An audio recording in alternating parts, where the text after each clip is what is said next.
Open Your Eyes is brought to you by the Belize Bank. Our country, your bank.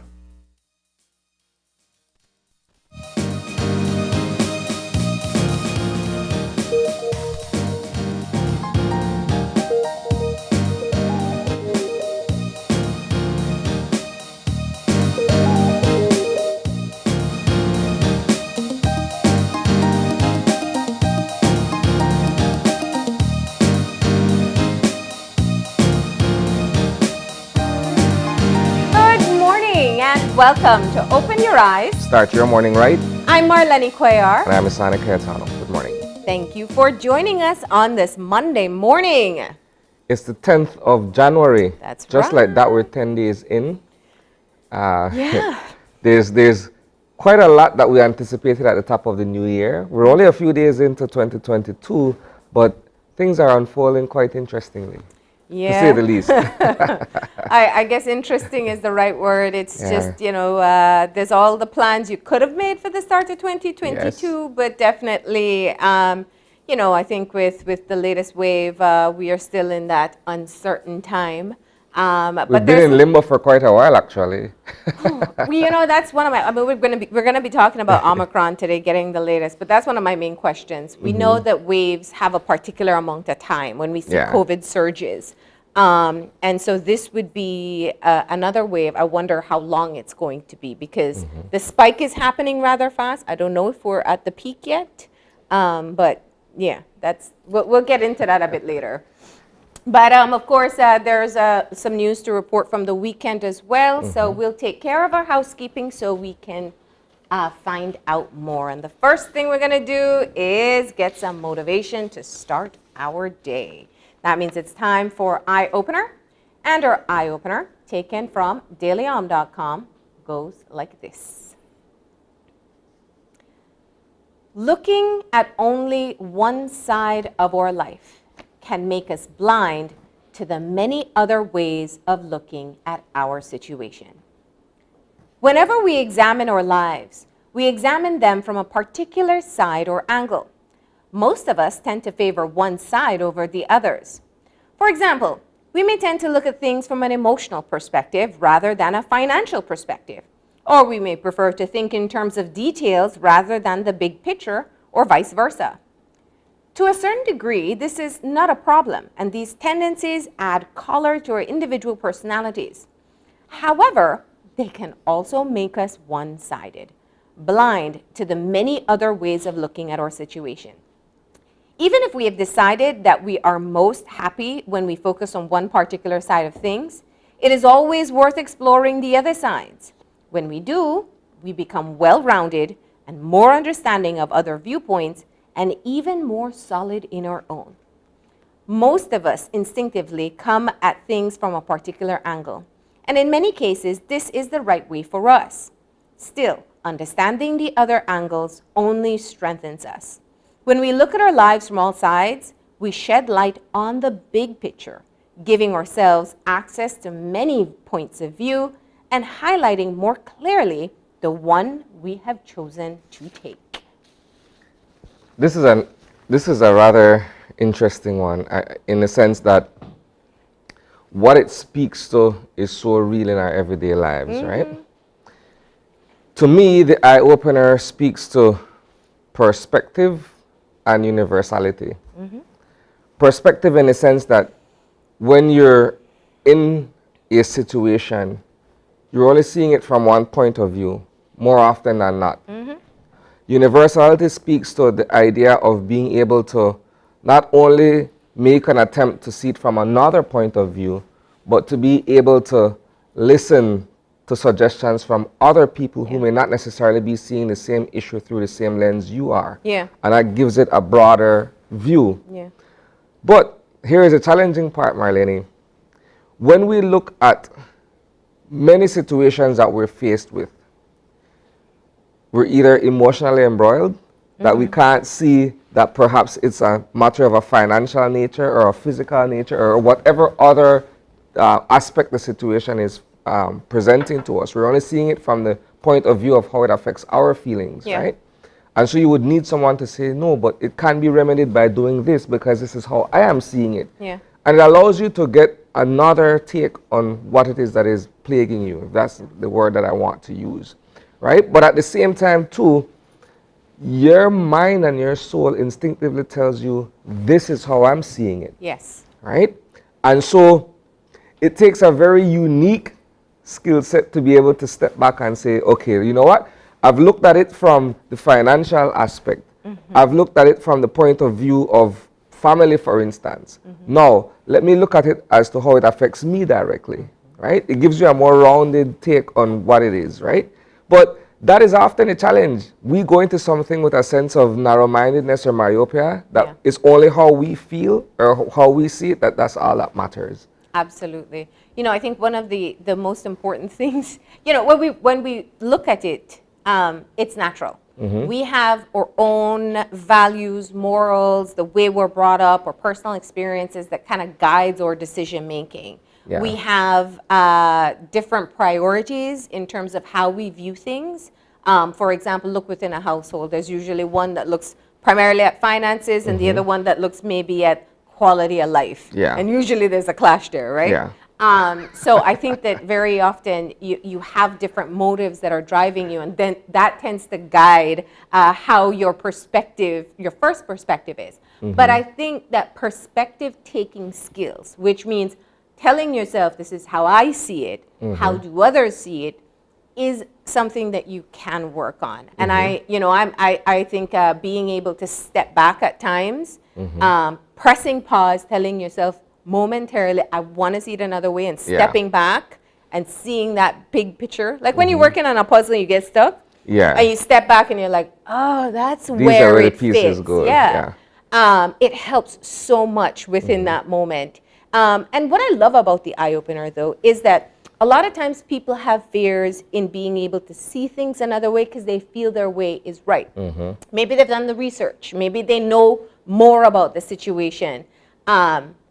But seeing how other people see it doesn't necessarily change your perspective or even your proposed course of action. Maybe you're able to get someone else on board, or just to be able to be more understanding to how others see it. How that applies to decision making, for instance, right? Yeah. When you are faced with an issue that requires an immediate and direct solution, but ultimately that decision rests on you. You come in only seeing it from one point of view, right? And you're thinking, okay, like you said, I've done the research. I've seen where this will potentially go. So these are the measures or the actions that I will take to remedy what the issue is.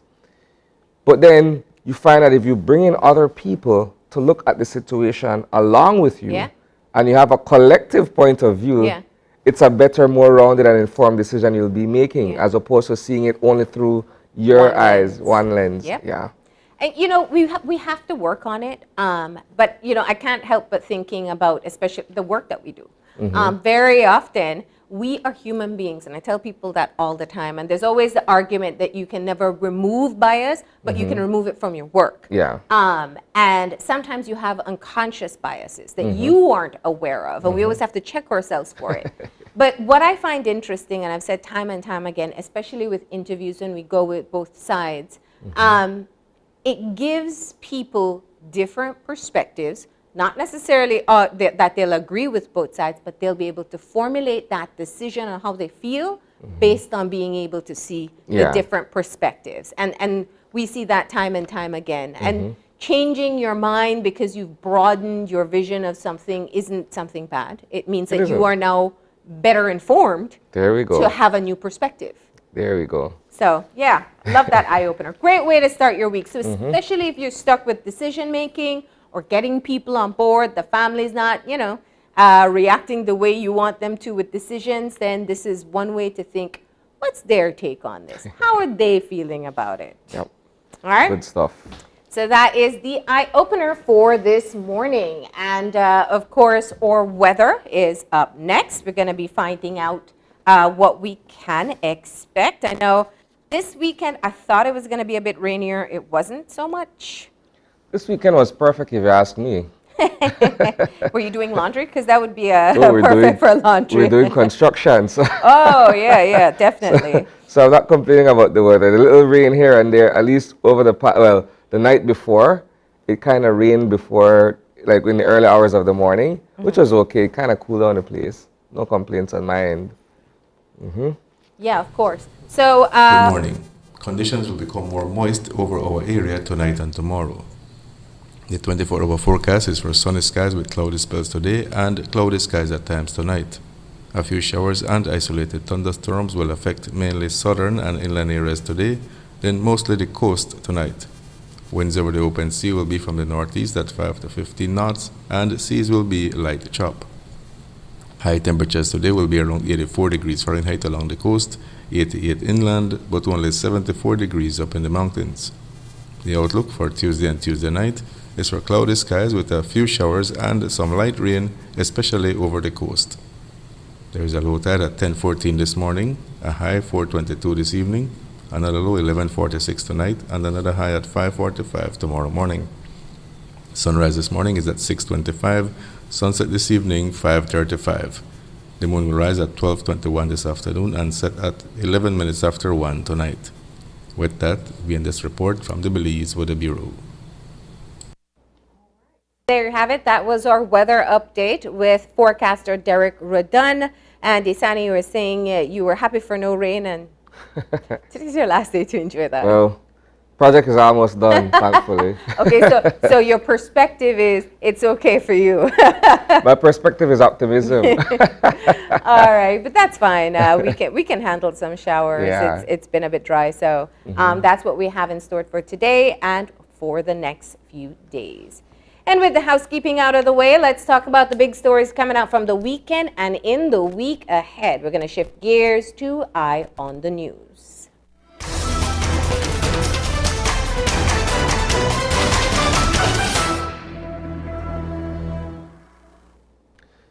So, schools reopened today, albeit in hybrid form.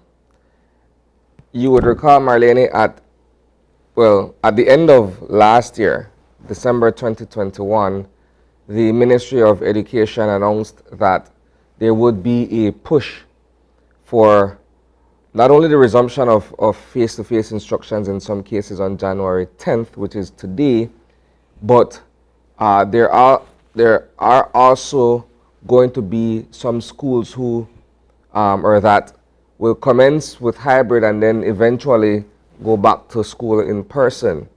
Thing is though, we're seeing a spike in the number of COVID cases, and what is of concern, at least in other jurisdictions, is the number of hospitalizations of kids that are being affected by this particular variant of the COVID-19 virus. In this case, we're talking about Omicron.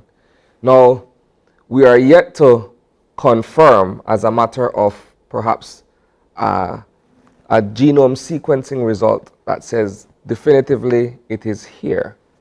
But we've accepted it as such, that it is very much rife and rampant within our society at present.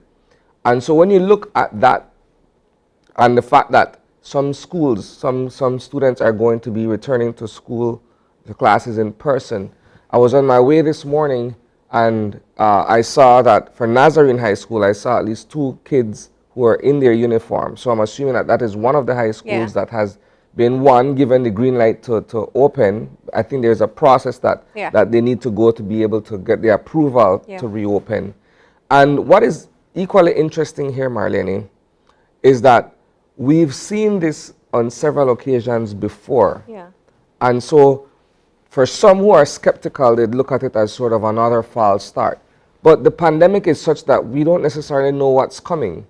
Right? When we look at the fact that the government of Belize, and I say that notwithstanding the administration at present, but even in 2020, there were also efforts being made to reopen, the classrooms, and a monkey wrench was thrown into the plans of the government of the day, and it never materialized in the manner that we would have wanted it to, which leaves students in limbo and parents in limbo as well, right? But it's the time we're living in, and then it's going to be interesting to see how this week plays out. Yeah.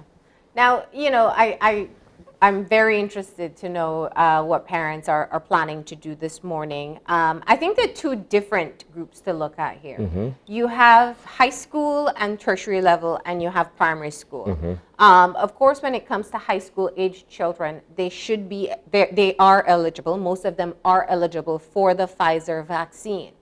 And so there is a level of protection that they can have going back to school. And I imagine, I'm guessing, for parents who perhaps have their teenager vaccinated, it's probably an easier decision for them to decide to send their children back. The concern is the primary school level, where maybe some Standard 6 and some Standard 5 students may have been eligible for the vaccination, and the rest of the population would be unvaccinated. Schools are finding very innovative ways to try to get back into the classroom. Some are phasing in, so they're doing online, and then they're going to slowly bring students back. Of course, the idea with the hybrid is that they're not going to do a full day of class. They will have to do part at home, part at school, and focus on just core subjects while they are in the classroom. From the teacher's point of view, I think most of the teachers I've spoken to have said, I'm ready to go back. They have concerns about health like everyone else. But it has been so challenging trying to get children to collectively adjust to live online or recorded online or packages sent out, that they want to have that interaction with their students. But it is, of course, going to be very much of a challenge to adjust to the new realities. I mean, Sandy, we've been in primary school, playing is a part of how we learn. Interacting with our friends, So that's you how develop we your learn. social skills, right? Imagine kids going back to school and you tell them, don't share, like you can't share your snacks. That's part of it. And Stand 6 feet apart if you're doing the line to go into the classroom. So without a doubt, it's not going to be easy. But I'm really interested to see today how many parents will make that decision for those schools who are opening their doors or their classrooms to children, how many parents will make that decision. Because you're right. We are right in the beginning of a very fast surge of cases that's taking place. And unfortunately, it has been affecting people who are vaccinated, although much milder, but still of concern. Another area, and we're still talking about COVID here, but we're looking at it initially from the point of view of schools reopening today, but we also have to look at it from the perspective of the direct and immediate effects that this particular surge is having on workplace, right? Last week, I don't know that it made news because every so often the government does issue releases for the closure of certain offices and departments. I know that last week I received at least 4 or 5 in which various government departments, including the Office of the Attorney General, if I'm not mistaken, had been closed temporarily because they either had to do deep cleaning as a result of an infection being, amongst the staff there, or the fact that in some cases, several members of staff came down with COVID, forcing the closure of an office. I know that some businesses have been closed down temporarily as well because of what you would say would be like a cluster amongst the personnel in those respective establishments. So that's going to be interesting to see the impact of that from a broader picture. Well, I think it's two things. One, it's looking at the fact that it is spreading so rapidly and that it is so highly transmissible. So people really, where you may have escaped catching it from a close contact before, you are more likely to get it this time around. But yeah, the closure of businesses is really going to be an interesting factor to look at, especially as we head into the peak. We know it here. It's always like pulling resources to cover other resources when it comes to human resources, because it's not just the people who are sick. It's the close contacts that then have to quarantine to be tested within 3 days. And so you have all these persons who require isolation or have been tested positive, and then those in isolation who do test positive trigger another round of close contact tracing. So I can see how in workplaces it just becomes an issue where you can't be able to perform whatever service or product that you offer. And that is of concern. When you look at it from the context of the quarantine days being reduced from 14 to 10, and in some cases 7, it's still an awfully long period of time to be out of work if certain immediate adjustments have to be made in terms of personnel and staffing issues, right? As you rightfully mentioned, if we were to look around our immediate workplace, for instance, where one individual falls ill, someone automatically has to fill in to be able to cover the role of that individual, which automatically sort of puts a strain on other aspects of what we do here, right? And that's just an example if you look at it from... And that's because we can cross-train. Imagine in businesses where your skill set is unique to just you, or the job that you have or the role that you have is unique to just you. So it is it's like dodgeball with COVID. But I do want to say this because I remember Dr. Musa pointed it out last week. Even we've had confirmed cases on staff, and I want to knock on wood before I say anything else, but I do think that one of the things that's so important is masks. When you have masks and distancing within the workplace, especially where you're close together, it makes a difference in containing spreads. And so that's what they keep on speaking about. And also the honesty with people who start to feel symptoms and then don't come to work. Because the worst thing you want to do is think that sore throat or cough or runny nose is simply a cold. And then you go and you infect so many people, and I don't think people are doing it intentionally. They're just kind of dismissing the symptoms because we've seen it at being mild so far. So yes, Marlene, so those are two immediate topics that came to mind in terms of schools reopening and of course the effect of this new variant on the workforce, right? And you know who's pointed out? We've had two sectors pointed out to us already. KHMH, definitely, because they need their staff. And secondly, the tourism sector, who also are concerned about that because they need their staff as well. So they go for the weekend, come back on a Monday, possibly positive, and spread it with other staff members. So, and I'm sure businesses across the country are aware of the same thing.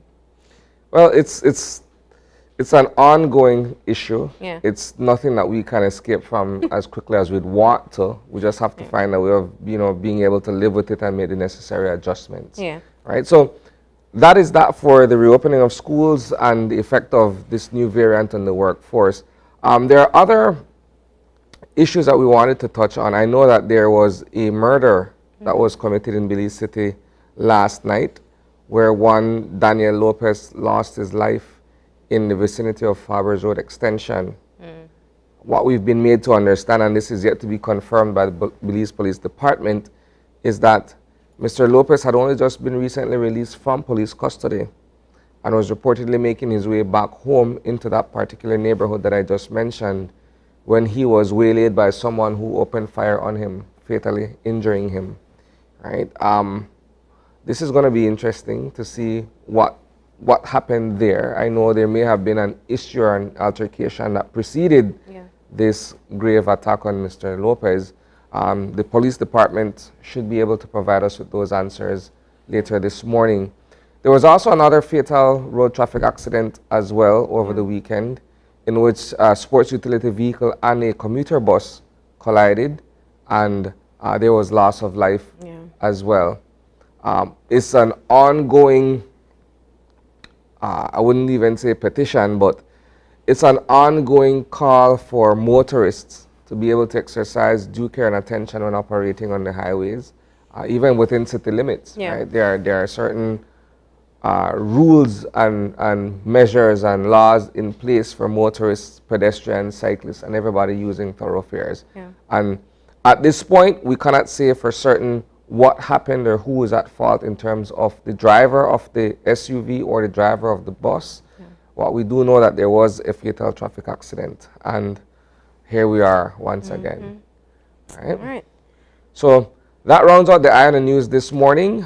Please remember that you can catch these stories in full at 6 o'clock on News 5 Live, and of course we're also streaming our content on Facebook and on YouTube.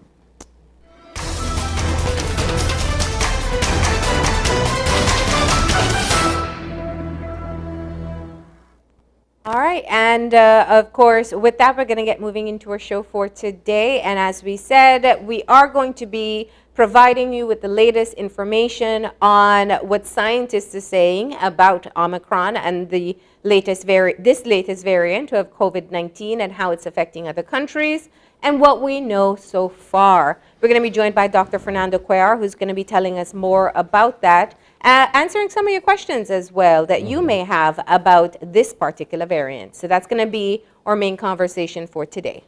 And our second conversation, I know that we seem to be focusing on Belizean artists and new music releases over the past few days. So I'll say this much. Our second conversation this morning is with a pair of young Belizean artists who will be releasing a music video. All right, so that's going to be our second conversation, and we're going to be seeing the video of their son. That's it. All right, and so we're going to go ahead and take a break, but before we do, we got a birthday shout out, and we are saying happy birthday to Robert Robinson. I know that guy. All right, we hope you have a great day today from all of us here at Channel 5, and open your eyes. We'll take that break, and when we come back, we'll be finding out what the latest data is saying about the Omicron variant. So stay tuned for that. We'll be back in a few.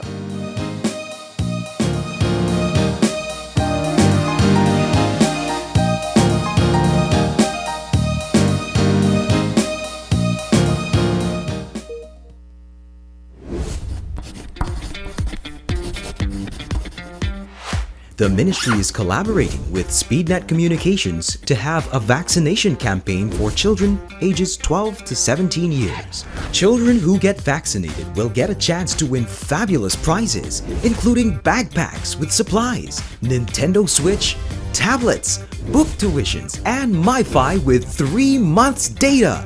Only children 12 to 17 years old can participate in this smart and Ministry of Health and Wellness raffle. At vaccination sites, each vaccinated child, upon being vaccinated, will receive a ticket to place their name, age, date of birth, BHIS number, and contact information on, which will be filled out by a parent or legal guardian. The sooner a person vaccinates, the more chances he or she will have to win. Get vaccinated, Belize! Vaccination saves lives. After a rough week of school, Jake and his friends decide to treat themselves to frozen coffee. And since they don't have cash on them, they decide to use Ecash. With Ecash's geolocation feature, Jake can easily find the nearest coffee spot. With Ecash's built-in option to split bills, Jake can pay the bill and his friends can reimburse their portion of the bill. Jake scans the merchant's code and confirms payment. Jake then views his transaction history and taps on the transaction recently made, then taps the split the bill button where he selects the evenly option to evenly split the bill. The application splits the bill automatically. His friends receive and accept the request. Geolocation and splitting the bill via Ecash makes Jake enjoy his digital lifestyle.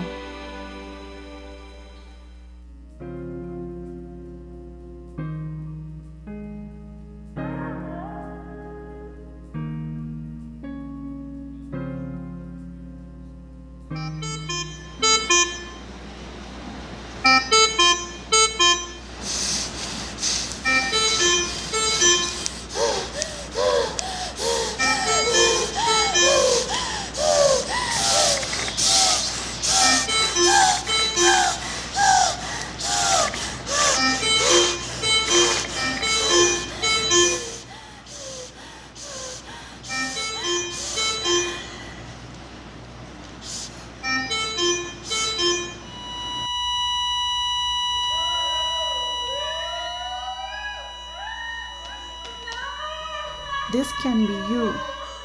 Get vaccinated. The life you save can be yours. This is a message from the Ministry of Health and Wellness.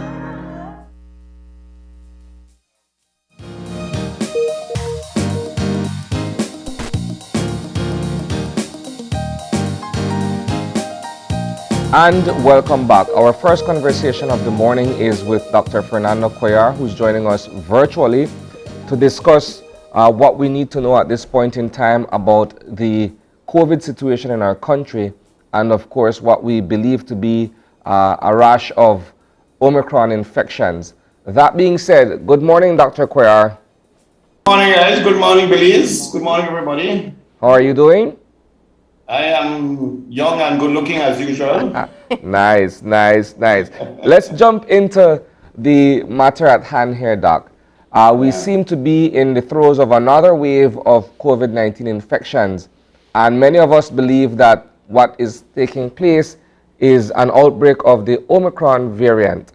Is there any particular point of interest that you want us to begin with in terms of being able to fully understand where we are in terms of either the rapid spread of this particular strain or the effect it has been having on our healthcare system? Yes, I think that's a good jump off point there for us to begin. Of course, we highly suspect, and we have to say that we still highly suspect because we haven't had any confirmation as yet that we have the Omicron in Belize. It's in town. It wasn't invited. We didn't extend a visa to it, but it's here. And the reason why we're highly suspicious of it being here is just what happened the last time with the Delta, no? The increase in numbers. And this time, the increase on the numbers per steroids, per crack. It's skyrocketing the numbers over the past 2 weeks. We've seen a big increase, steady increase. Everybody and say everybody and their granny have it, or everybody and their granny knows somebody will have it, or being affected by it, either in the family, friend, workplace, down the street, up the street. So definitely we are seeing that big increase in numbers, which you've heard terminologies like waves and surges and so forth. But definitely we have it big time on our hands, which goes to the fact that from it busted out of South Africa, that it was classified as highly transmissible, more contagious, more than Delta, and exactly what we saw in the United Kingdom, the States, other countries, we are seeing in Belize over the past 2 weeks, where it's very contagious, no? But if we are to say something, thankfully, it doesn't seem to be too lethal, no? Not seem to cause too severe of illness. We have to be careful how we say it this way, because if we say how cause severe illness and deaths as bad as the Delta, people might feel like, oh, well, we don't need to worry much about this one, no? Yeah. We run that risk. It's a thin line, trying to educate, sensitize people about the virus and telling them the truth that, yes, it's more contagious, but it doesn't seem to be more deadly than the previous one, or it seems to be less deadly. It affects less. It affects more your upper respiratory tract, meaning that you get stuffy nose and runny nose and sore throat and headache and broke up feeling, more than it getting into your lungs and causing severe breathing problems. Yeah. So, but nevertheless, it's going to affect us. It's affecting workplaces. Definitely. And what I'm worried about, and we're seeing it, and I've spoken to my colleagues both in the other private and public sector, it's that it's affecting the healthcare workers big time. I know for a fact, because I touched base with Ms. Chandra last night, and she says about 60 personnel from the coalition is out. So they are also going to close clinics, and the regular services will be interrupted for a while again. And we are seeing that also in the private setting now, where here at Medical, we have about 10 people out already, and all over different companies having their staff being severely affected. No? Yeah. Let's use that as a jumping point for the shortened quarantine period that we've been hearing about for healthcare workers, essential workers actually. If you are asymptomatic, you feel absolutely nothing, your quarantine period is 7 days, and for the rest of the public, it's 10 days. What are your thoughts on that? Well, that, like how we research and we look at what's happening all over the world, that came about because in other countries it was shortened too, no? From the original 10 days to 7 days. From 10 days to 5 days in other parts, but we wanted to be a bit more cautious. So when I say only 5 days, when I say 7 days. And truthfully, it's a balance between science and practicality. Science is that we know that most of the virus shedding happens in the first 5 days. And the other big part is that we need people to get back to work as early as they can. So we shorten it to 7 days in terms of the healthcare workers and essential workers, so that we can have our services less interrupted as it could be. But it's because that the viral shedding, especially if you're not symptomatic, is practically zero after 7 days. No, not that it can happen, but it's very, very minimal. What's your, should people test before they go back if they do that shortened quarantine? Yeah, I personally, and that's what our recommendation, that you test before, that you go back to work and get a negative rapid test. And then it will be even a bit more comfortable for us going back to work. But that would depend on the policy of the workplace. And I think that's what the Ministry of Health could have done more forcibly, that you do one test after the 7 days, so that you're absolutely sure that you could go back to work safely. Yeah. Let's talk about the transmissibility though. This particular wave is, as we see, about 500 cases a day, and it's just spreading so quickly. What's different about Omicron? I know it has mutations that makes it attach easier to the body, but is it also just a short amount of exposure puts you at risk? Well, in short story, what happens, Marlene, is that these mutations, these changes affect the spike protein, make it easier to attach, make it more sticky. So if it's more sticky, you need less time of exposure. You don't have to be so far apart. So it has tried to do these changes to survive better. And that is why it makes it more transmissible, more contagious. No? But it all has to do with the mutation that's happened to that spike protein there. That causes it to become the way it is, no? But at the same time, it seemed to have lost its lethality, its fatality, the seriousness. So on one side we get knocked, but thank God the next side that we know as bad as before. And other things I need to mention, thankfully, our diagnostics, meaning that the rapid test is still useful, the PCR is still useful, because that would have been even more trouble if it mutated to a point where we can't test for it, or these tests that we have on the market would be rendered useless, and then we're in trouble. And thankfully now we have better therapeutics. No, we've learned, we've had the IV antivirals, we have the monoclonal antibodies. We've learned, us physicians and nurses and healthcare workers overall have learned to deal with patients better. We even have the oral antiviral now. Here in Belize, which we use for mild to moderate symptoms, no? Yeah. And selecting patients where we have underlying conditions, so that they can feel better quicker. Yeah. Isn't it of some concern that perhaps one can contract either Omicron and Delta simultaneously, as has been mentioned before?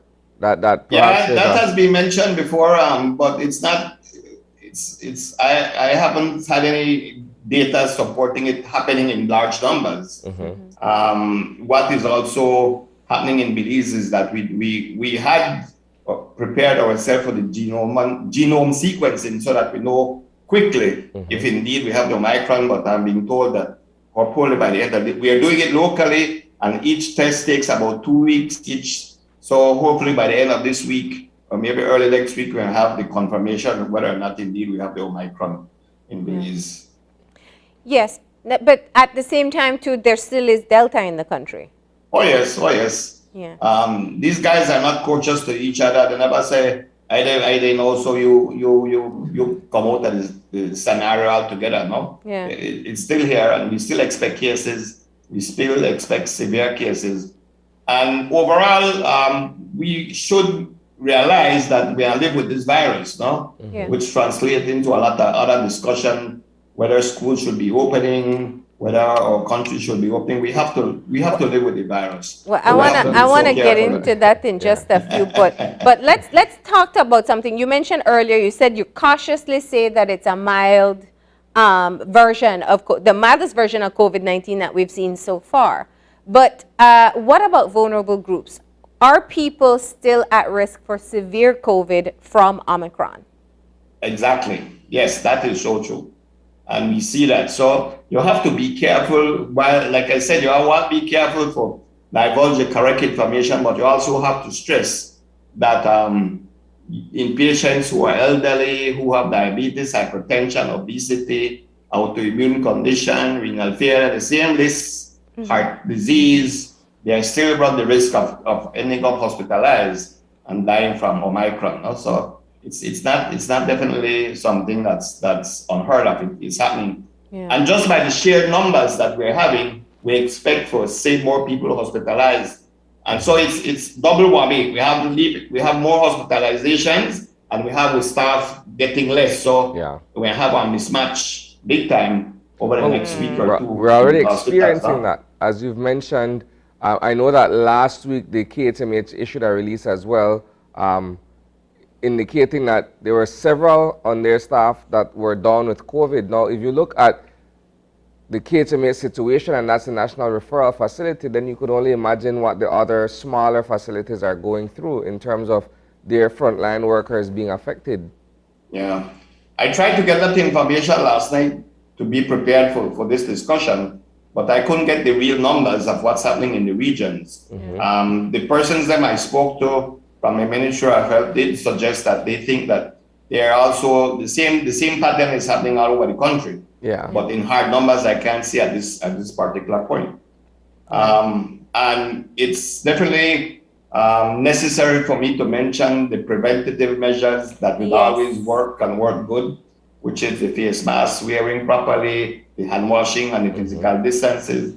And I would even want to say that we're not going to gather in crowds again and just be a little bit more patient, because a discussion has come up and I see it coming up more and more about this Omicron perhaps being the beginning of the end of the pandemic, no? Yeah. Where because it's so transmissible, a lot of people will catch it and a lot of people will develop the immunity. So our herd immunity might come sooner than later. And hopefully by mid-year, that kind of thing, that we have correct numbers, along with, of course, the vaccinations and booster.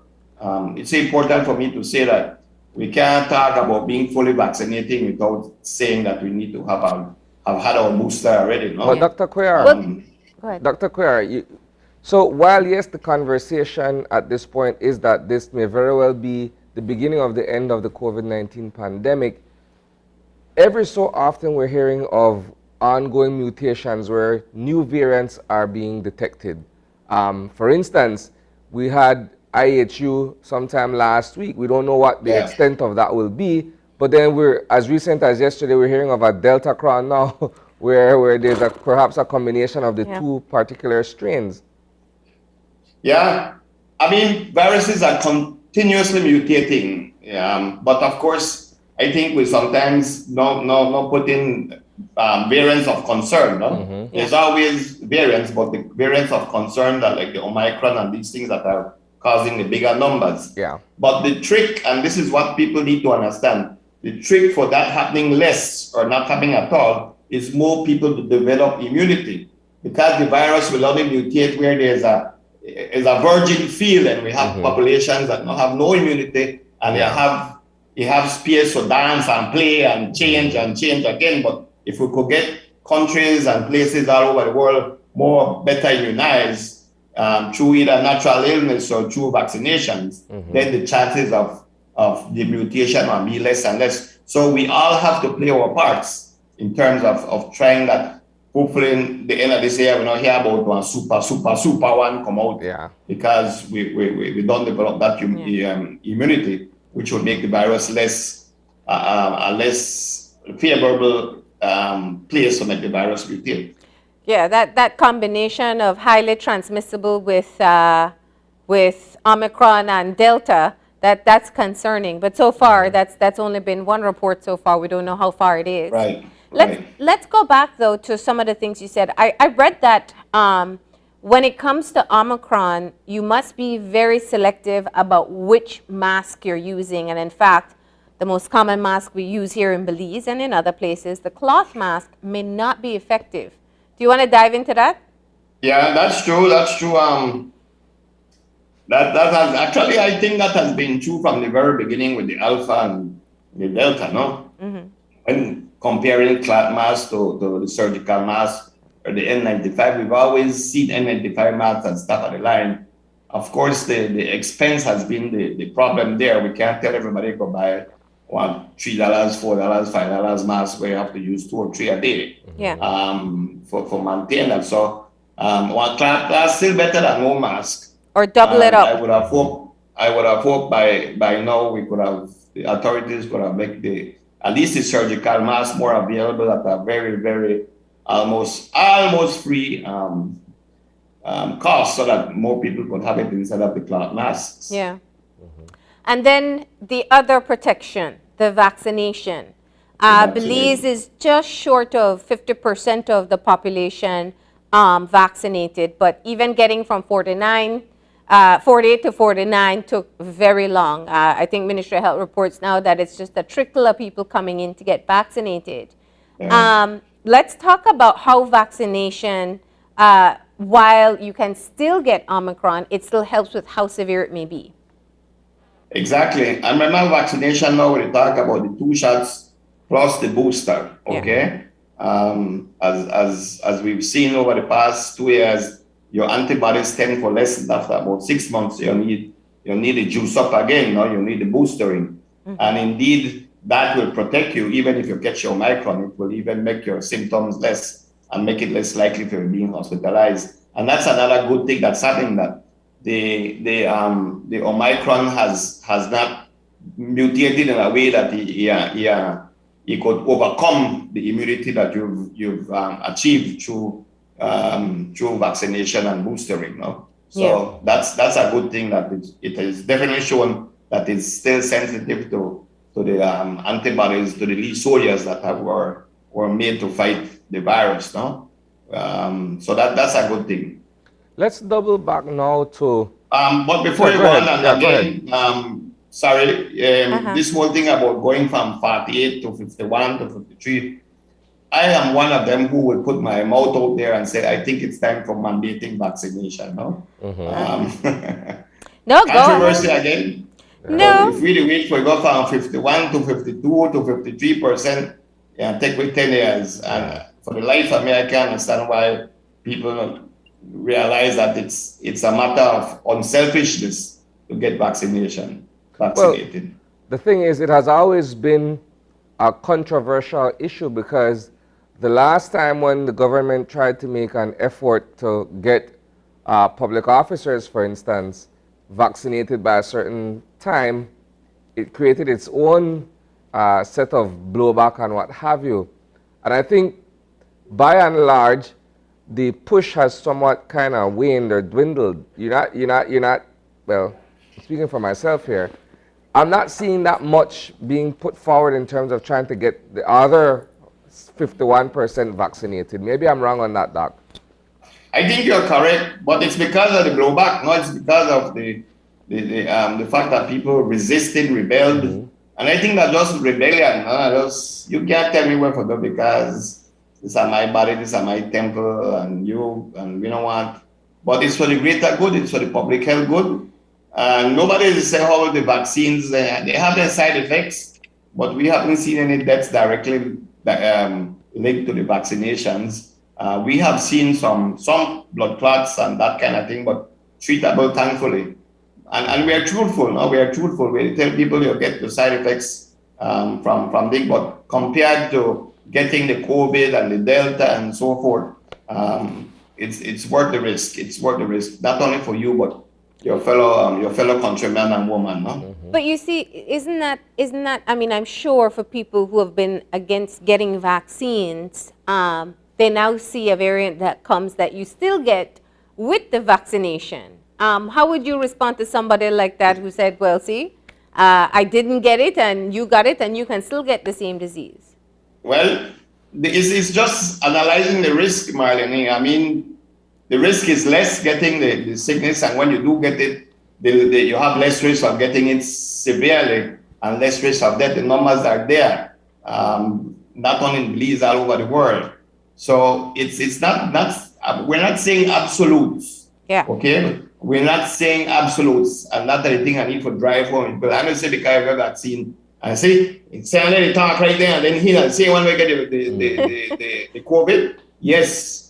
But I am telling you, I am pretty much sure that helped for us to recover better when you have the vaccines. Yeah, you're right. You're right. I'm sure people say that about you, and you have said, like many other vaccinated persons, that a part of the reason you were able to survive is because you feel the protection from the vaccination helped. Definitely. Yeah. Now let's talk about the severity once more, because where Omicron affects people differently. People are looking for the symptoms that we knew in 2020 and 2021, but it's changed, right? Right. It more resembles like a flu-like thing now. So if you wait for lose your sense of taste and smell, that not happen with Omicron. And usually your oxygenation, your breathing difficulty won't be there. It's just you having one bad flu, feel bad, feel very weak. But you have to be careful also when you say these things, because people will take it too lightly. Yeah. Okay. Once you have flu-like symptoms, you should be tested.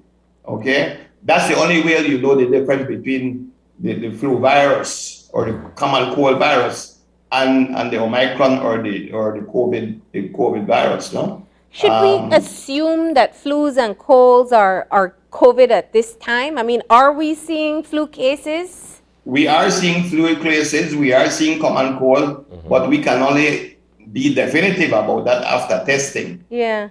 So we are also to assume at the beginning that it's COVID until proven otherwise. Okay. Let's take it like that. Let's say that COVID till you can prove that not COVID.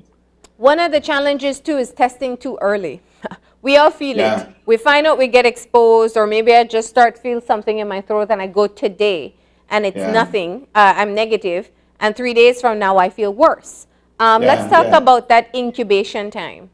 Yeah, that's a very good point, because it's happening too frequently. I think that people, I guess there's a heightened sense of maybe even fear and panic that if you start to feel and scratch your throat one day, you could test the same day. I would say give it one good 3 days, 2 to 3 days before your test, so that the chances of it showing positive, it is really that will be high, no? Not do it the next day. And of course, if you're elderly, if you other thing, you could give it 2 days. But one younger person with flu-like symptoms, you could wait that 3 days and test, and then you know. But at the same time, would it be during that you time? assume that it's that, and you stay home. I was just about to say, because I know, because that's the practically we face, no? Yeah. It's practical. I see it every day. Doc, I got one flu, what should I do? Yeah. You stay home, you start to assume that COVID yourself, but you know, I test the same day. You are testing at 2 days' time, but you're done self-isolate already.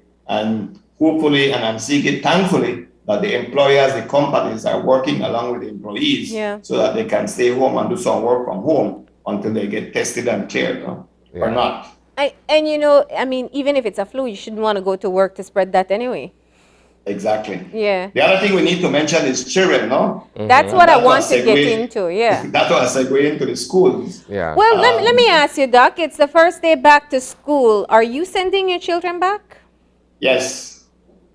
Okay. Yes, definitely. So let's talk about the risks for children. Globally, they're talking about increase in hospitalizations. Yes. And then the Dr. Shilot out of Kalusha said last week that they're seeing some hospitalizations. The pediatrician had 2 years off, so to speak. So that time for making it work now. And definitely they look after But the what children. are they But seeing? it's just because of it affecting your upper respiratory tract more, and children have to tend to have smaller tubes and smaller little openings and so in the air, upper airways, so they tend to get more congested and so. But when they come to develop the pneumonia and the big lung infection, it's not there. So it's pretty much we're going to see the hospitalization for dehydration, for stuffiness, for the baby or the toddler being more fussy and that kind of thing, no? Yeah. Doc, So, let me ask you this quickly, Doc. But sorry, go ahead, Anthony. Okay, so as a parent and as a medical expert, what informs your decision to send your kids back to school amid what we know is an active wave?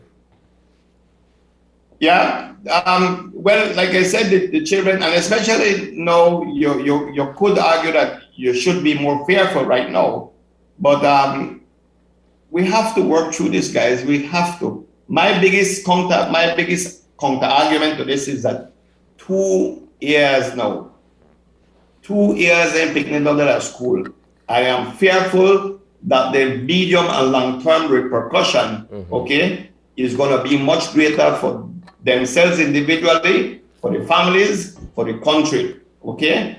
So I am hoping that we can get them back to school so that they develop all their skills, academic skills, social skills, and all of that earlier than wait yet to another 6 months or another year to make this thing go ahead. And then who knows, maybe in September, something happen again and we have to stop. And so when will we start? I think the long-term effect of having these kids out of school much greater than them being exposed right now. And I said, yes, they will get their sickness, but they shouldn't get too ill or hospitalized. And the doctors are well equipped, except for the staff being down for take care of them.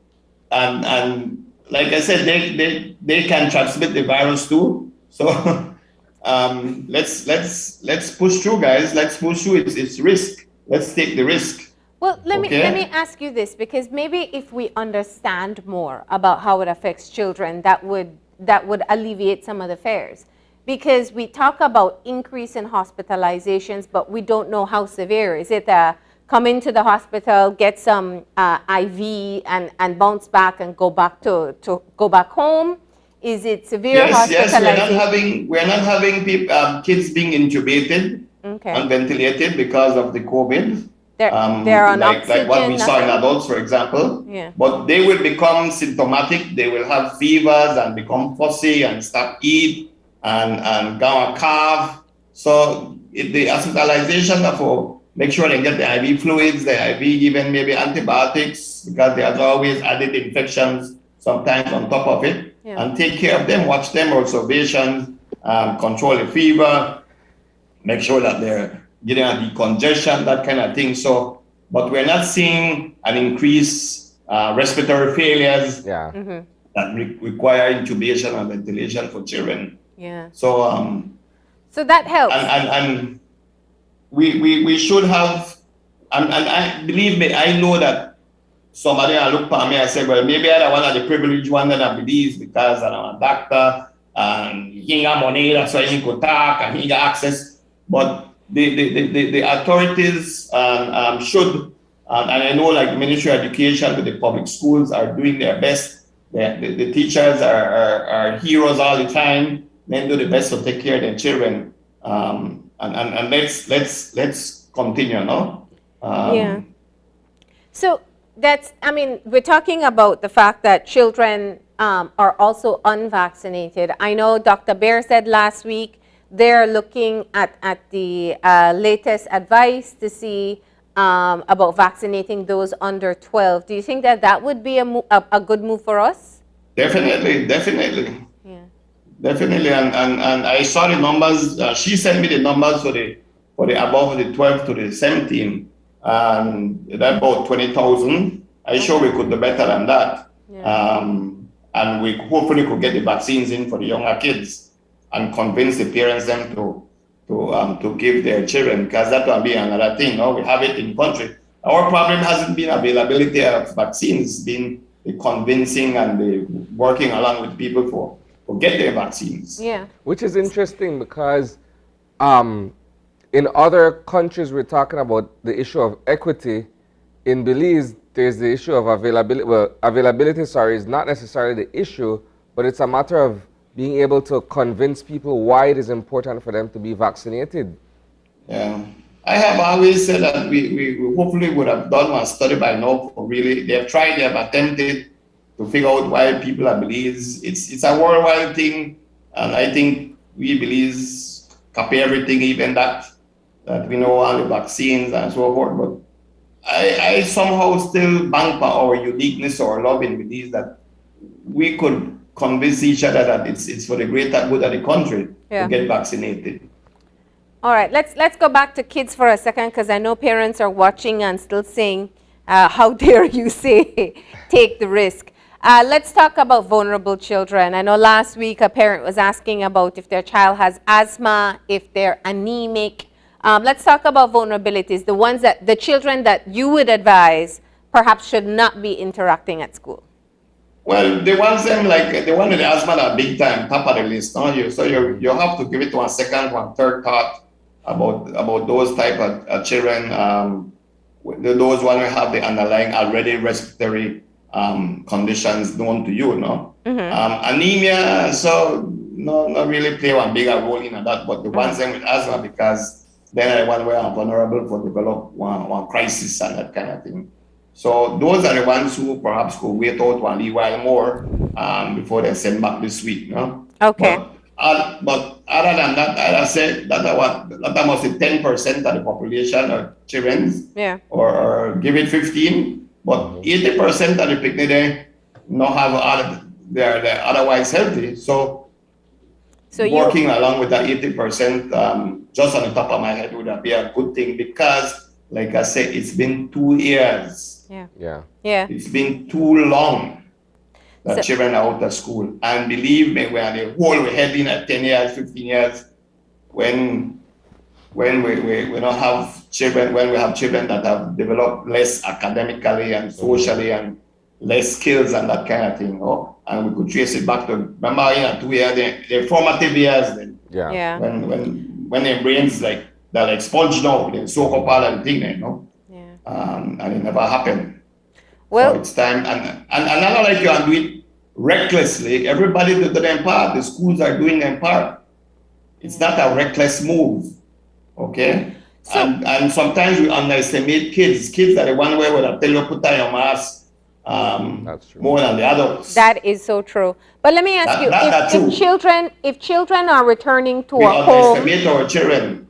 Yeah, if the little ones are going to school, what's your advice for people who are at home who may be high risk? Well, make sure that they wear their mask. Even if you have a high risk grandmother, grandparent, for example, it's going to be hard, but make them use their mask at home even. Make them wash their hands when they come home, make them change their clothes, maybe take one bath. That kind of thing for minimize the risk that they would bring home the virus and give them grandma or grandpa or one of them parents with underlying condition. If one of the parents, for example, have a severe illness, the kids, when they get home, make sure they use their mask at home. Yes. In those cases. That's like going back to 2020 days where you change your clothes before you We could sit down here all day, Marlene, and we could sit down here all day and think about why we can't do it. Yeah. And I have 101 reasons why we shouldn't do it. But from the bottom of my heart, with all the love in my heart, it's not, the risk is not that great. The risk is greater to keep them out. I'm privileged. I know exactly where the Rwanda is. Yeah. Okay? You're never born privileged. All right, let me get to some questions from our viewers, and some are about vaccinations. The time frame after testing positive to take the booster. How long after testing positive should you wait to get the booster? 2 months. 2 months. All right. And your thoughts on mixing vaccinations? Well, the best result so far is indeed either boostering with Pfizer, even if you had the AstraZeneca before or the Moderna, it's definitely showing that the antibody stimulation happens if you boost with the Pfizer. So that is set, that is known. So there's no problem with mixing the vaccines. All right. Do I have to get tested before getting the second shot? You don't have to, but if you want to be shortened, then you do that, no? If you don't have no symptoms. But I know the argument will say, well, you could have COVID without symptoms. But it's a matter if you feel personally that you want to clear it definitively, then you do your tests. But it's not in the guidelines, scientific guidelines, so to say that you have to get tested before either the boostering or the second shot, no? Our viewers want to know if there are any detected cases, as far as you know, of flu-rona, where people have COVID and the flu. Yes, in other parts of the world, yes. They have the coexistence between the flu virus and the Omicron virus already, or the flu virus and the coronavirus together in the same patient. In Belize, we don't know of such because we don't do the testing as such, no? But other parts of the world, you do have the two together in one patient. Okay. And when you look at the situation of boosters, do you anticipate that a fourth booster will be needed? I anticipate, and this is my personal professional opinion, that we are probably see one fourth, and we are probably see early vaccines against coronavirus. I wouldn't be surprised if we don't. What is interesting, but then, just like what happened right now with the flu, we have flu vaccines every year, and I would have said less than 10% of the population take advantage of it. Yep. Yeah. And it's available both in the private and public setting. It's been there for years, and maybe not such a good job is being done about the marketing of it. While a lot of people don't know that they exist, and the uptake of the flu vaccines even before coronavirus has been there. No? Yeah. What is interesting is the fact that there was an article published sometime last week where they're saying that studies that are being undertaken in Israel shows that the fourth shot, which is perhaps your second booster if you look at it that way. So your first and your second would render you vaccinated. Your third is the booster, and then they're saying that a fourth shot works 5 times as effective to be able to kind of ward off your chances of being infected by COVID. They're saying that Israel is at the helm, is one of the countries that are leading in terms of research and studies into coronavirus. It kind of goes with what you're saying, though. I mean, after a while, a fourth shot, and then perhaps annually you'll see people going in to get their vaccines. Yeah, the virologists, they have their own explanation for that. No, and the reason is that your immune system becomes more sensitized each time. So it sends out a better response after one third and fourth stimulation then, which comes in the form of the booster. Both Israel and Chile, they brag right now that they don't start their fourth shot to the general population. Yeah. Now let's talk about your thoughts on what response should take place. There are people who are clamoring for, I mean, we talked about school, you gave your position there. The border should be open, or is expected to be, land border that is, I'm sorry, should be reopened in February. People are concerned about traveling. What are your thoughts? Should we be tightening measures right now? I think we should do a better job in telling people to practice the same preventative measures, no? Even if we hear it 50 times for the day, make sure you wear your mask, wash your hands, and distance and not together. When it comes to land border opening, I say wait, don't give one definitive answer yet.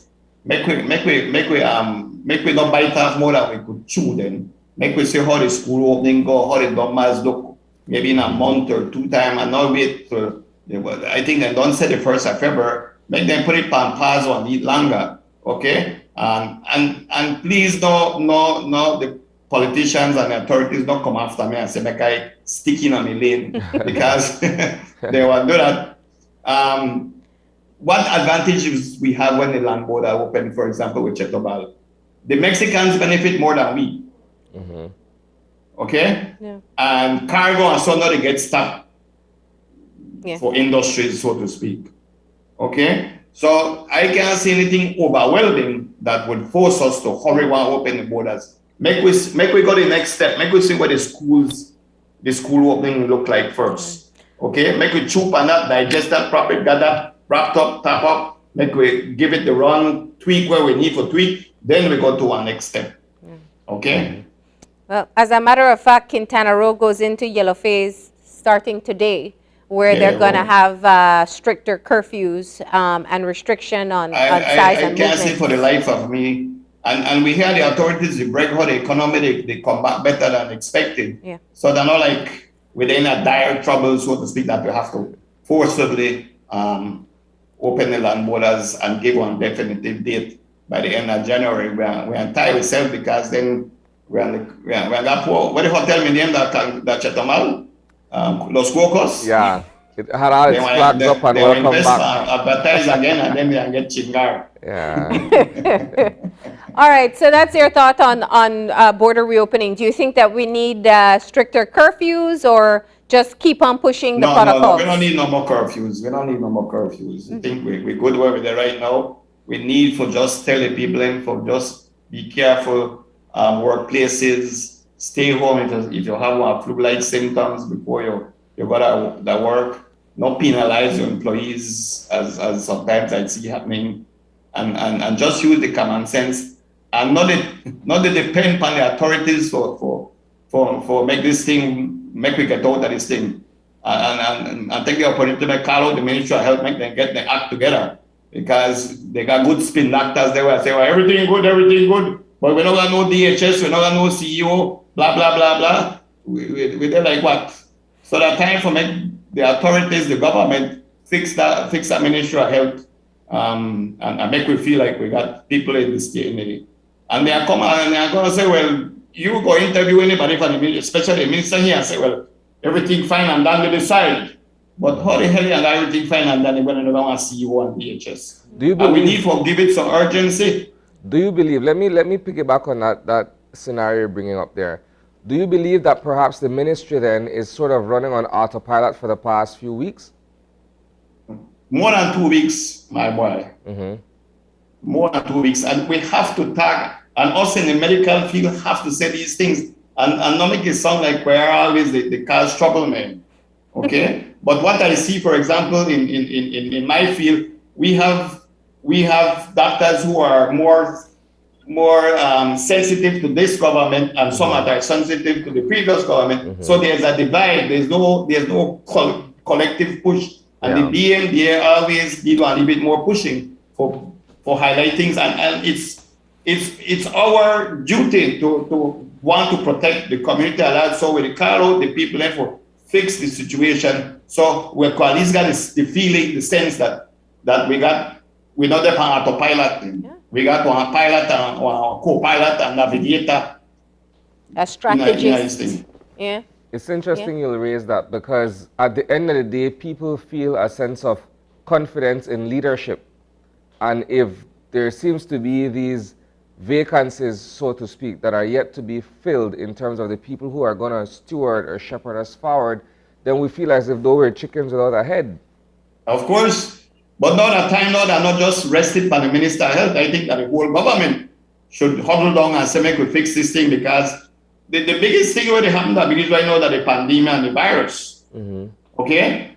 Sure, we got glaring reports on tourism and agriculture, but on a whole, the Belizean people come first. So the need for get together, cabinet meeting, need for God and say, listen, we need to fix this thing, but yesterday, I will make sure that we present this formidable group front of the Belizean public, so that we go ahead and we provide leadership along with Ministry of Education. We talk about school opening and right now. So you keep on saying that you don't want to be seen as the lone voice speaking out. What's the hesitation within the medical community, given the fact that... I don't know, Marlene. I don't know. all the news media approached me last week or week before for say something, and I refused for a lot of times. I said, "Oh no, go ask somebody else. Or go talk to somebody else." As they say hard questions, and if you don't notice that even Uno ask me their hard question about the ministry, that me to bring it up because I see it, I feel it, I discuss it. Yeah. Okay, and I know see the politicians there and the ministers there as any regard. Me not afraid for none of them. We are friends. We have been friends before the 28th of November 2020. Okay, but we need to fix things, peoples. Yeah. There is a panel. But we do have to give credit to people from ministry like Dr. Espadas, Dr. Minister Musa. Yeah. All of them they do Maureen, all of them boy they do hard work in the absence of stewardship. Yeah. Yeah. So let me bring it back then. What are your thoughts on how Dr. Manzanero was removed as DHS? Well, my thing in a nutshell is that I graded him and I told him publicly in 2 forums that I graded his work with a C. One, because of different reasons, but the way he was removed was wrong, was not the proper way. Okay? And he himself, if you could sit down and say, listen, my boy, they don't want you there for X, Y, Z, because they say, and these are the words of the Prime Minister, he was a disaster, they never wanted to work along with them. And I think he came out wanting to be a hero or a martyr or something. Just segue out, man. Just, okay, do like where Michael Pitts we do. Sit down, your office and eat meat pie and drink 2 Coke every day, and you get your salary and you move out. Give space to make the thing develop. Not make it sound like that. A bucking of heads? Then everybody the buck head. Or find a way, listen, you can't give me something for do I want to, you may hear that they give one a lot of offers and work along with that. Okay, so again, let me say, his work there was average whilst he was at the active DHS, but the way it was done, it was removed was either a rookie mistake from the now authorities or blatant political, which I'm not sure. Or they might have, and make we know the information. I don't know if they have information, but the man would have dare make the man say that he was a disaster. Okay, but from where we were sitting, he never did the best because he never allowed, he actually said that he used to go to this oversight committee and give reports. I never made enough for issues to give no report to nobody, man. I mean, they lead the charge. I thought this is the pandemic. Okay, so you've graded his effort as C at best, right? But how do we go from having someone at the helm as a director of health services to bifurcating the roles, and it seems as if though neither of those positions have been filled as yet because we haven't seen anyone being named to those I mean, it sounds urgent, not true? Precisely. So what that says, that was a blow to move him out of it because he never want to go himself. So you could share blame all around. Yeah. So you could say that one, perhaps he should have known when to step aside, and two, of course, if this was being treated with such urgency, then we would have already had 2 people to fill those roles. Of course. So there's blame to go all around, but we need to fix it, guys. Enough talk. We need to fix it this week. Yeah.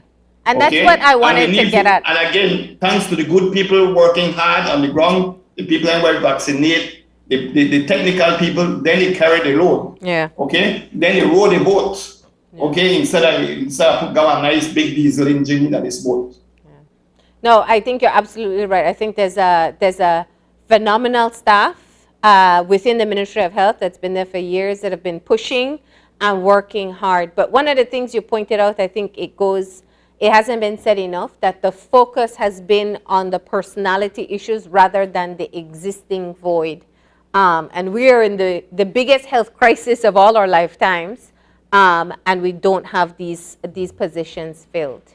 And that is shitness ministry in the government right now?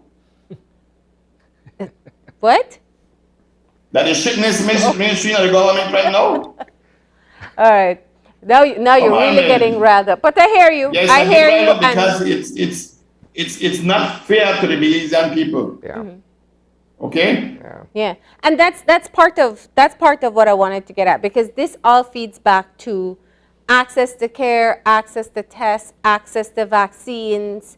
That's part of the decision making. Who fuels the science and the data into these decisions? But there is a medical advisory board that includes doctors from the private sector. Yes, there is. Some of your colleagues. And that's what they try to do, advise. But not all the advices are taking. I think only once I saw the last report from the government saying on recommendation of this advisory group, we're now opening land board again. But before then, cherry pick what they want. Yeah. All right. Well, I want to close off with some information for our viewers because we're running out of time here. But Dr. Quer, I hear you always come and you deliver exactly what you feel is happening in the country, and we hear it. I know there's some people who are happy to hear someone else say it, and we hope that the relevant authorities are listening. But bring it back home for us. People who are testing positive with COVID-19 Omicron variant. We know that it may be mild, but it can be severe. What are some of the things they need to be doing at home to take care of themselves? And when should they know when they should go to the hospital or talk to a doctor? Yeah, we expect that this Omicron virus that we have, the predominant type that we have in the country right now, will give us mild by worse, moderate symptom. You should still have your pulse oximeter for be checking your oxygen levels. If you feel extremely weak, if you're not to eat, if you're not to drink, if you're to vomit, then a time to go to hospital. But we don't expect one big influx like what happened 6 months ago, 8 months ago with the Delta, where in a 2 days time, everybody they crash and everybody they line up the acid tube in and throat. But you need for still be careful, no? Yes. Self-isolate, drink your fluids, take your Benadryl or your decongestant, your Tylenol, check your oxygen levels. And if possible, then you could get the oral medication. It's very expensive, but you need and self-isolate so that you not contribute to the spread. All right. Any closing thoughts while you have a little bit of voice left? Well, again, the school, I hope that we have a certain percentage of parents that will be fearful. I've had many a discussion with parents, with my clients who are parents, and about 10% that have said that they're extremely fearful that they're not sending them picnic. But the greater good is that for us to send them so that we could have great Belizeans in the future.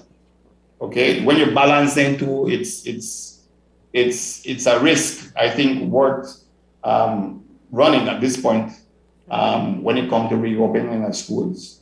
All right. Thank you so much for joining us this morning. Don't underestimate the children. Okay, don't underestimate the children. They well know that something they want, big thing they want, they need to put on a mask, they need to wash their hands. And as a matter of fact, they might do that even better than the adults. That's true. That's true. All right, Doc. Thank you so much for joining us this morning. Okay, thank you, guys. All right, stay safe. And with that, we're going to go ahead and take a break, and we'll be back in a few. Stay tuned.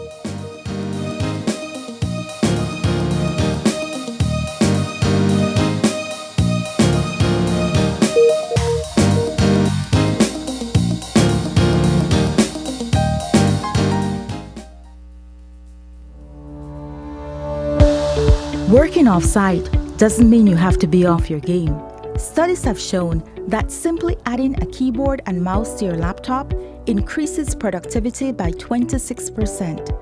Add a monitor and you'll be 35% more productive. At Fulltech Systems, we have what you need to enhance your remote work or e-learning experience.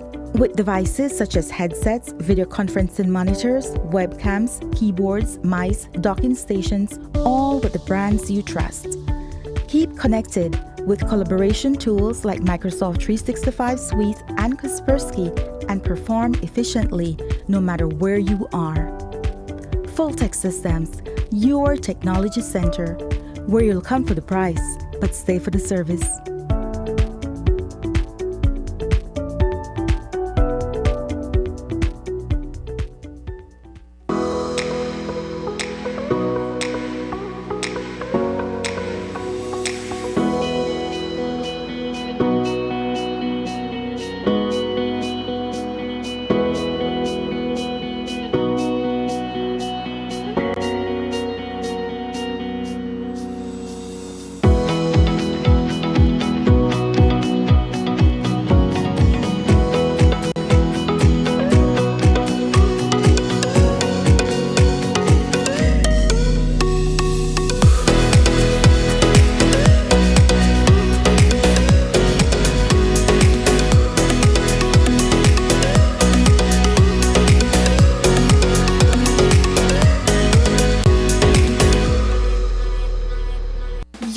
Just got a lot less complicated with Belize Bank contactless MasterCard debit card. Introducing our standard debit and MasterCard Platinum debit cards. Now you can make purchases anywhere MasterCard is accepted with one tap, pay and go. Your contactless card never has to leave your hands, especially in these times. And your card is embedded with multiple layers of security. Platinum card holders get to enjoy extra benefits like price protection, purchase protection, trip inconvenience, and luggage protection, just to name a few. Start enjoying a cashless lifestyle today with the Belize Bank.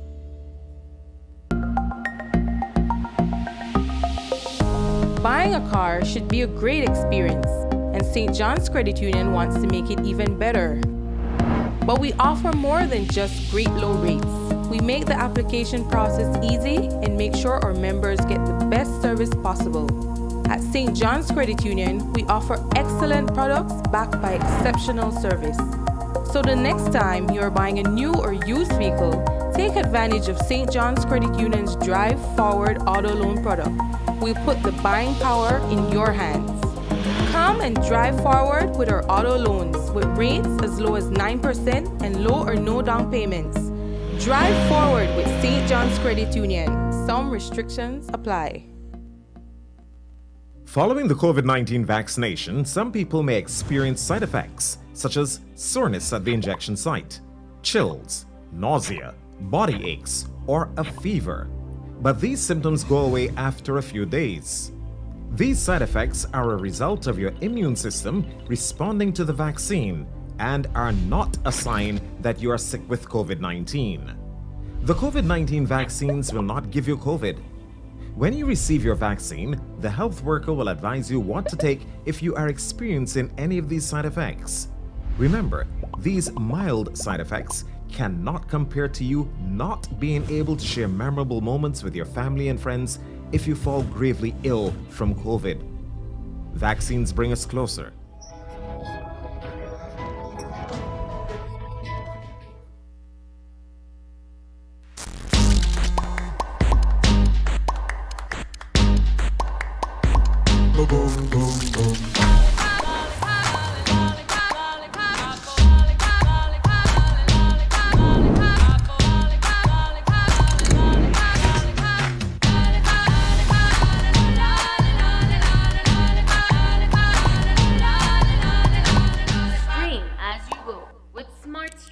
Video on demand.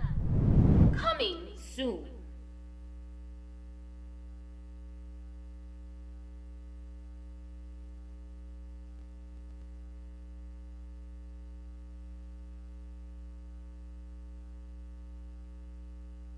Whether you're at home, on the road, at work, or at school, if you see news happening or suspect that something might be up, call or text the Channel 5 News Belize tip line at 672-5555. You don't have to give us your name, just give us the tip. That's 672-5555. Call or text us so we can check it out.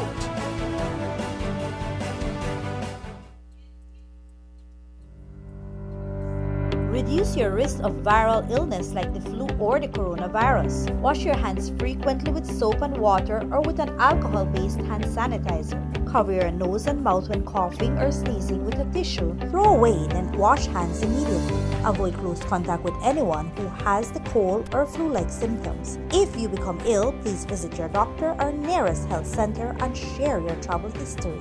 A health and wellness message from your Ministry of Health.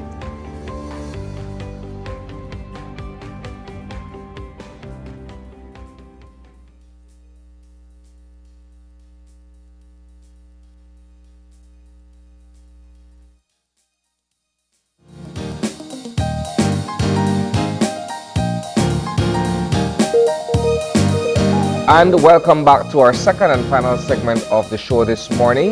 We are being joined by Zoom all the way from Corozal by a father and son duo.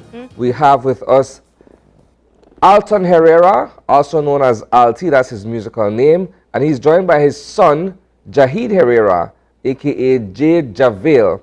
And so the father and son duo are going to be sharing with us a music video, but before that, we'll get into a chit-chat with them to find out everything we need to know about their careers in music. Good morning, guys. Morning. Thank you for having us. How's everything going this morning? Good, sir. Great. All right, Alti, so let's start off with you and talk about how long you have been creating your own music.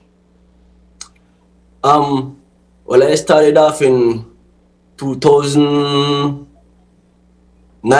From 2009, I was trying a little thing, you know, and from then up to now, still grinding. Yeah. What has that been like in terms of some of your challenges and perhaps some of the successes that you've had in pursuing music in Belize?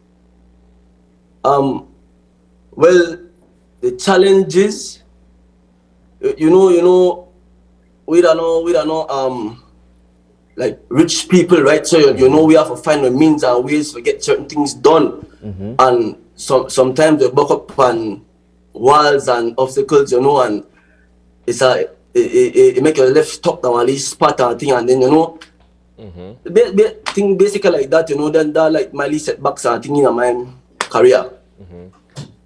So from 2009, and if we're looking at Jahid, he's fairly young. He probably wasn't around at that time when you began. How did you get your son involved in music? How did you convince him that perhaps this is something that he can follow if he has a passion for it?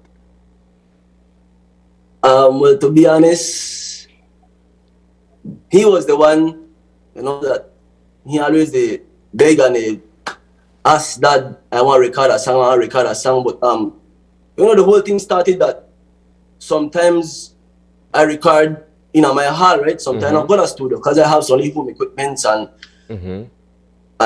you know, late night I was still up and record, and I tell him, well, you have to go to bed, you have school in the morning, and so he would go in a room and so on. You know, I have on my headphone and the record, but you know that feeling when you know like somebody to watch you. That sixth sense. So yeah, I got on my headphone, but I feel like somebody to watch me. So when I turn my head, I see like, you know, like the lead door cracked, the lead split. And when I watch, so I say, Lord, that, but all of a sudden it's like the lead door closed, like, you know? And I say like, yo, this little boy, they watch me, you know? They watch me over and over, and maybe like 1, 2, 3 weeks in it, he insists that he want to do this song, he want to do this song, he want to do this song. So I tell him, all right, I'm going to try to discourage him, right? Because I know a lot of work. And I had him record his first song, and I have him record about 6 to 7 hours straight, non-stop. Yeah. Yeah, I tried to discourage him, you know. But oh, you made it hard for spite. For spite. You made it. For spite. And it didn't work. Never work. It never work at all. Well, at least we know he's passionate about music, if nothing else, right? Because it didn't break him. So, Jay, you tell us the story now, Jay, how it really happened. I asked my dad to do music. That's good, man. Go ahead. I asked my dad to do music, and I recorded my first song, and my dad was drilling me, and I was getting tired, and Dad, I want to go sleep. Dad, I want to go sleep. My head was like this, and my dad said, "You see, I discovered you." He's a bit shy, you know, he's green in this thing and so. I know. Well, let me tell you something. In your music video, your solo music video, you don't look shy at all. So how you come up with what is it? Hold Me Vibe? Is that what it is? Some may do it. Hold Some that may do vibe. it. Yeah. Jay, Yes, tell me Mom? about Some May Do It.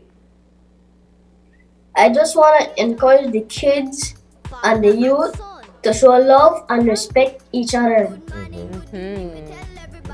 Now, why you want the music? Because you see your daddy love it so much? Yes, Mom. And you want to do it along with him? Yes, Mom. And when you grow up, Yes, Mom. you want to be like him? Kinda. Okay. You want to be better than him? Yes, Mom. All right. That's the example to set. So this song, both of you, Alti, you've been doing music, you've been doing collaborations. Here is Jay's solo song as well, with the music video. But this particular one, Their Son, tell me about that. Well,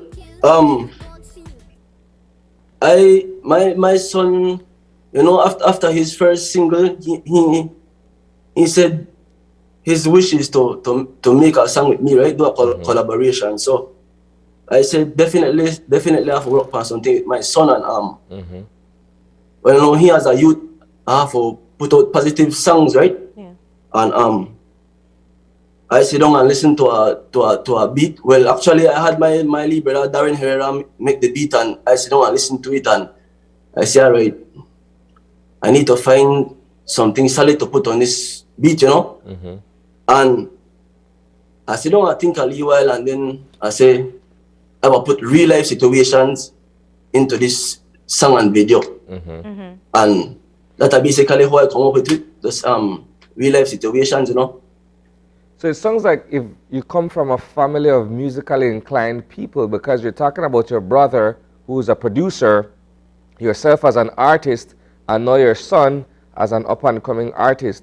What was that like for you guys growing up in terms of being able to appreciate music? Oh, well, come from a long way.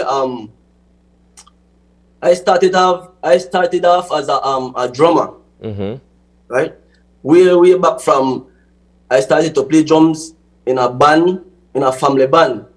When I'm there in primary school, standard 6. Yeah. Yeah.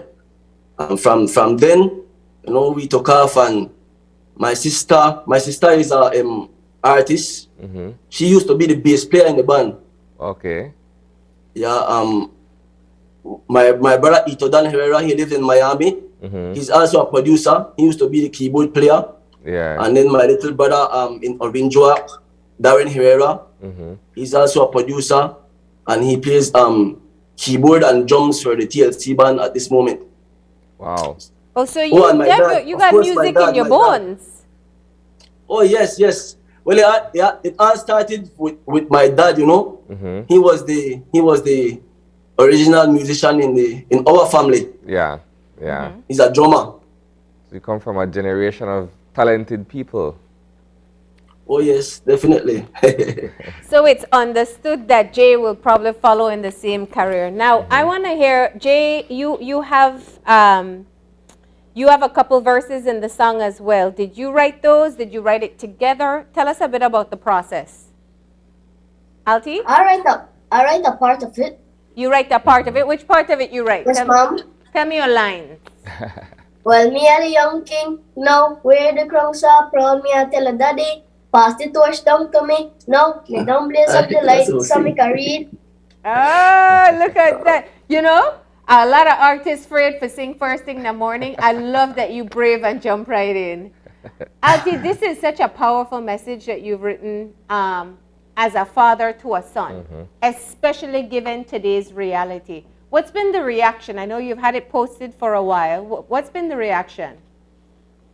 You know, a lot of people reach out to me and, you know, in my inbox, reach out to me and say this song really touched them. You know, they actually shed a little tear. It's been great. Yeah. The reaction has been great, and I'm grateful for that. All right, so let's take a moment to look at the video. You can go ahead and introduce it, you and Jay together, and we'll watch the video and then discuss the shooting of it afterwards. All right. Please check out our new single, LT and J. Javil, Dear Son. And this tablet, they freeze again. I don't tired of this, Dad. I know, sir.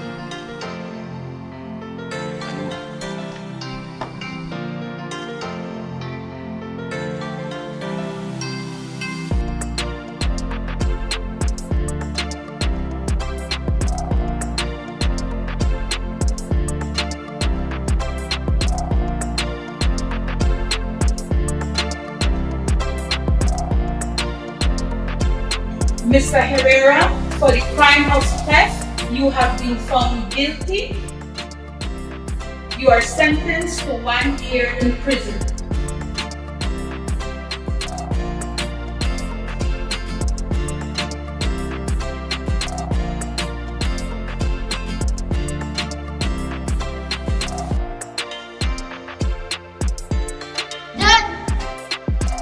Forgive me, son, couldn't give you everything you want, me never rich. But me have a big heart from the start, me not rip it out and give you it. Promise to love you all my life as long as I live. Only for advice, son. Tell you this, dear son, don't try to be like that day. Be definitely greater. Sometimes, son, you will not have it. Never sell out the paper. No fear, no mistakes in a life. Make it right, be brave in a life. The road rocky, no pave in a life. Many risks we take in a life. Son, just be great in a life. No fear in a life. You can be what you want to. Cut the fake in a life. Keep a snakes in a life. Them a tell you that you can't do. Just be great in a life. No fear in a life. Remember hard work pays off too. Believe in yourself and go shoot for the star, my youth. Son, go do the right, because your future bright. No make nobody set you up, figure dash where your life. And some are criticize, only pa parasite. All on tight, when you make a step and you them a fight. One bag of thing me face when me a grow. Only pa dumb mistake, but me still lay you know. And if another day come and me don't make it out, know say that me love you. Just be great in a life, no fear in a life. You can be what you want to. Cut the fake in a life, keep a snakes in a life. Them a tell you that you can't do. Just be great in a life, no fear in a life. Remember hard work pays off too. Believe in yourself and go shoot for the star, my youth. Well, me a the young king, now wear the crown so proud. Me I tell you daddy, pass the torch down to me. Now you don't blaze up the light, so me carry it. Appreciate what you did for me, daddy. Me know no man no perfect, no. You see the star, me I shoot for it. Even if I'm still worth it. 7-time fall, 8-time rise. No, so me determined, so me have to try. Born winner, all through the pain me a fight. Have to try do the right, daddy me a be great in a life. No faith in a life, can be when me want to. Nah go hate in a life, no fear in a life. Can't tell me what me can't do. Son, just be great in a life, no fear in a life. Remember hard work pays off too. Believe in yourself and go shoot for the star, my youth. Never hesitate to go and go show love. Never afraid to show love to real people. Watch how your blessings are pour out. Dash your bad mind, you no need evil. Look out for different killer. Lot of bad mind grudge for your house, for your vehicle. Only pa fake smile all the while. Me tell you cherish your life.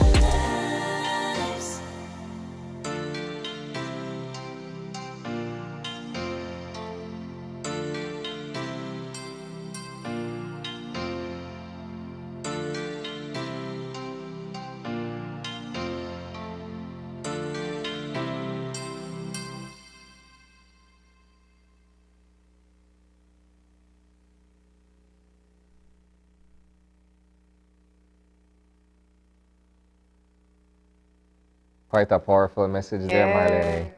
Kind of Yeah, get up on the least soft spot. I see you. I see you. Go ahead. I am fully appreciative of the fact that there's a message being shared between father and son. Mm-hmm. Albeit the concept of the video of the father going away to serve time, the idea of being able to encourage your children to be better than you are is something that resonates, I think, with most parents, right? And more so and equally importantly, the fact that father and son, right? I always keep pushing that you have to have that kind of bond between father and son to be able to create better young men in our community. So kudos to Alti and Jay Javale. Excellent song, gentlemen. Excellent song.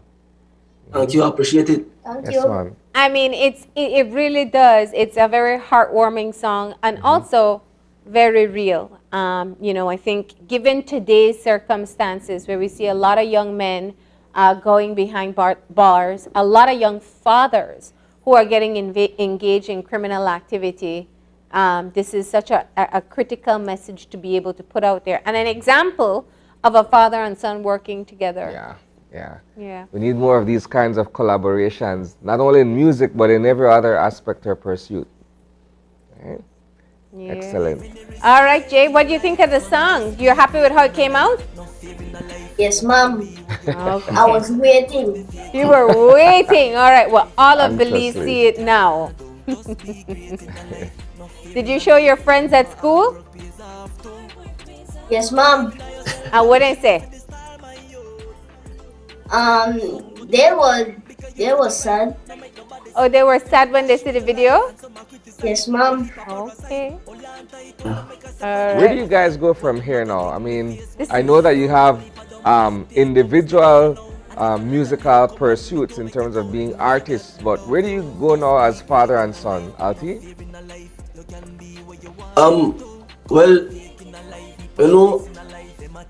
Well, the first thing I always tell him that school first, right? School first, because I believe education is vital for their future, right?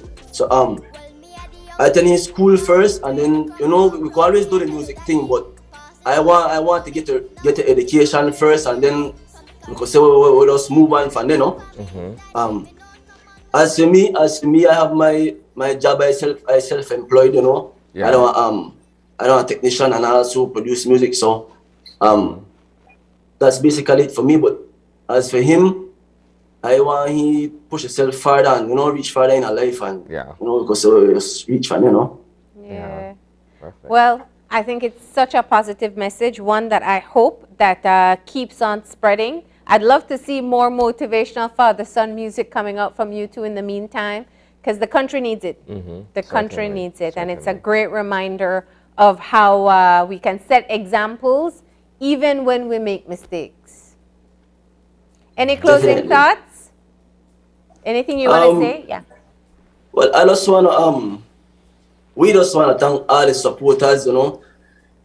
I have a family. We back up so much in this music thing, every twist and turn, and then they support. My friends, big up the Concrete team, big up my Concrete team, Father and Son Records, And I really want to start calling them because I know I don't right now, but yeah, big up all the supporters, man, and thank you guys very much. We love you. Congratulations. Congratulations. Well, thank you, Jay. Thank you, Alti. And great song, great message, and great music video. If people want to check it out, they can go to YouTube and find Alti, Father and Son, and the song is there. All right. Thank you so much. Right. All right. Thank you, guys, too. Thank you for having us. All right. Stay safe, guys. See him. See him. All right, and with that, we're going to go ahead and take our final break, and when we come back, we'll have our wrap-up, so stay tuned.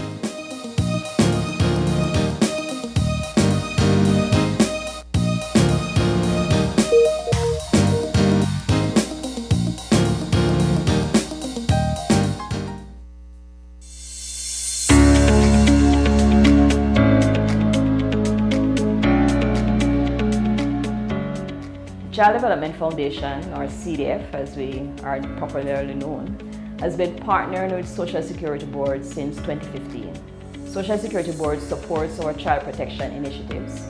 They support us to build capacity for teachers and parents to identify the indicators of abuse. In particular, they support our counseling center so that we can provide trauma-focused counseling therapy to children who have been abused.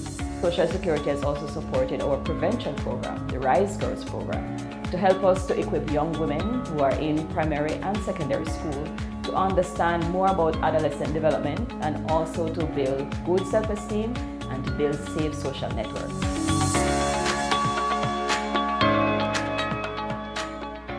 Over the past 6 years, we have established a partnership with the Social Security Board.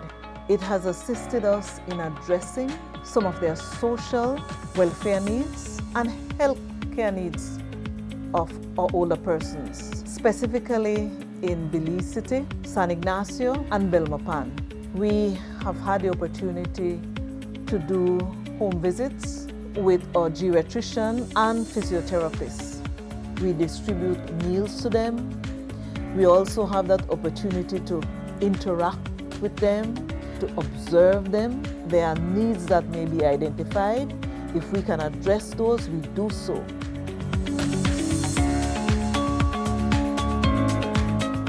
Social Security has been one of our biggest donors throughout the years, and the services that they provide to us is basically financial, and it helps with a lot of things here at the center, like bills and groceries. The center is a drop-in center for the mentally ill, elderly, homeless, deportees.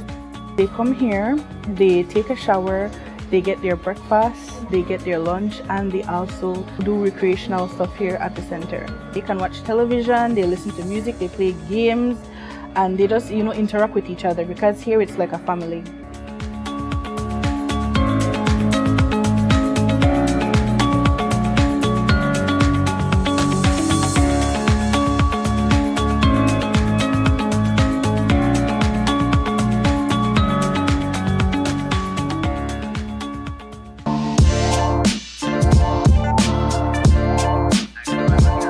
Connecting people,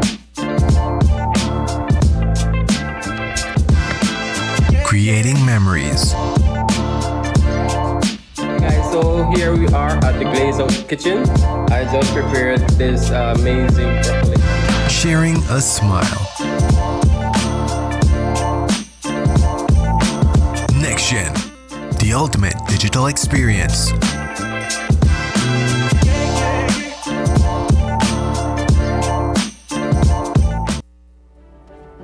We have been a partner with Smart for over 10 plus years. We have a full Smart plan we use as our major driver for our business. We have a service that rolls over in that if you call one and it is busy, it rolls over to the next line. So once you call us, you can get us at any time. Before we got this Smart service, we were paying upwards of nearly $2,000 in phone bills. Since we've had our Smart service, we pay an average about $600. So we've had tremendous saving, more than 50%. For the businesses, if you want to save money, switch to Smart because it is far more cost effective and the service is excellent. Smart continues to be innovative in bringing new technology and meaningful savings during these challenging times to businesses across Belize. Sign up for our VoIP technology or broadband packages and save more.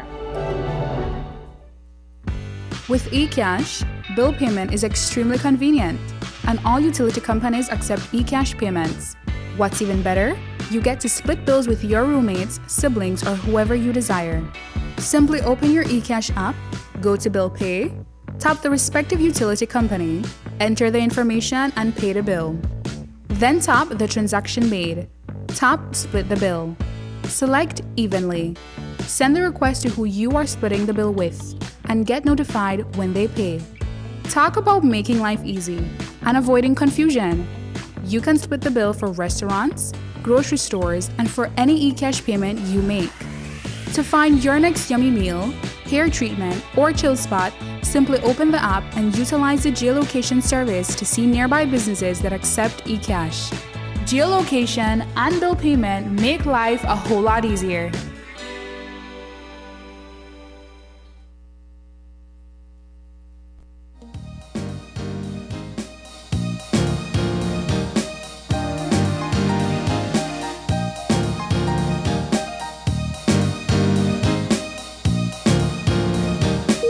And we're back. We are back. We're at the tail end of our show this morning, Marlene, but there's still a few points that we wanted to touch on before saying farewell to our viewers for the day. And it has to do with the initial conversation that we embarked upon earlier, which is the reopening of schools today. Yeah. And the fact that we also had Dr. Koyar who weighed in on it. Yeah, says send them back. He's all for it. Yeah. Now, in my opinion, it varies by parents, right? Yeah. Like some parents are comfortable at this point saying, fine, I'm all the way in terms of having my kids return to school. Yeah.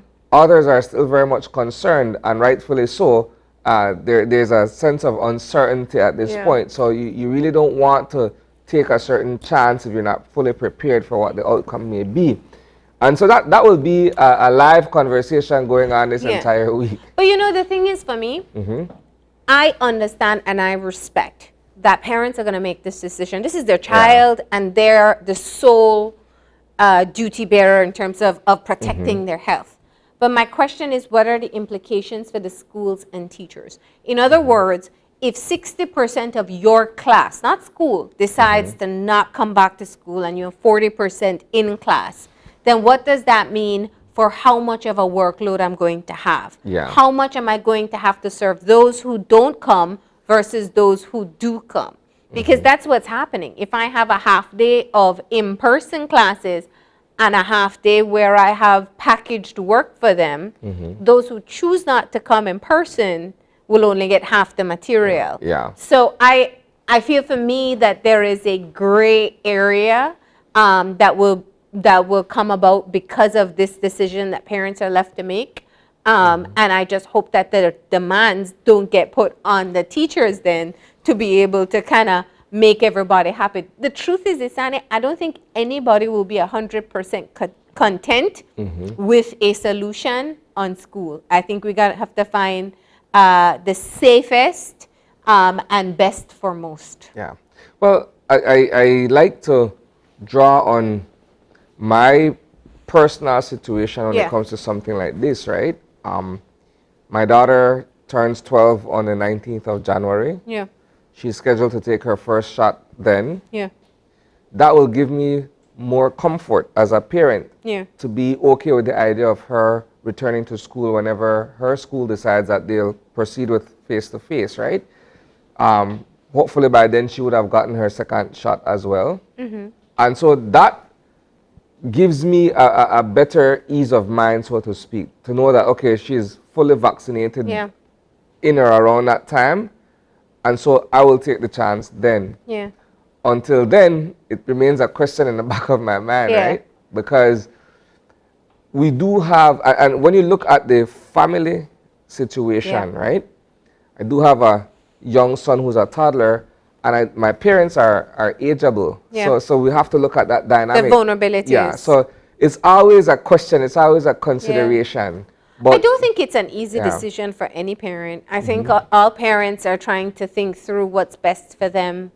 But we do know one thing. I think children have lost a very critical time out of the classroom for their safety. You know, it was something that needed to be done.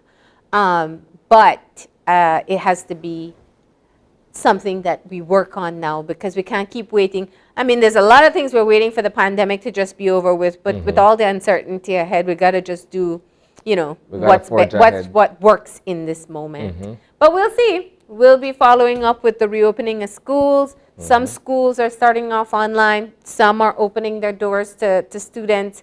So we'll see what happens come today, the first day back at school, which means school bell is ringing right about now. Just about now, yes.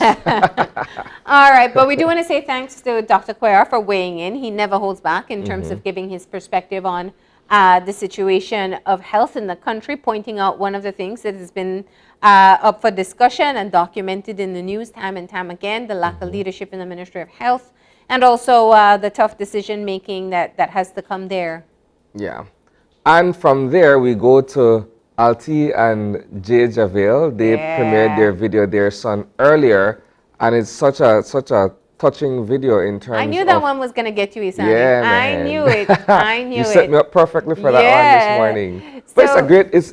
Again, I must say, it was an excellent song in the way it was written. It was produced. The video that accompanies it, I think we need to encourage more and more, not only father and sons, but Belize and artists to produce this caliber of work.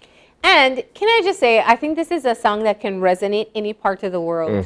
I think the relationship between father and son is so important. And it's a very realistic scenario that we have seen and heard of before. Parents wanting to provide for their children and just kind of driving that message home. Don't be like me, be great. And just really powerful, great work to them. And of course, you can help them out by promoting the video, share it on your pages, and let people see it as well. Real quality song. Definitely. All right, but we got to wrap up the show. So if you would like to contact us, send us an email at oye@channel5belize.com.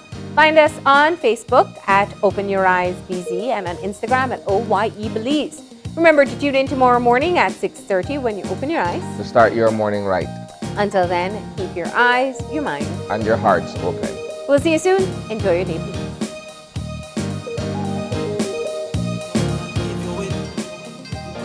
Promise to love you all my life as long as I live.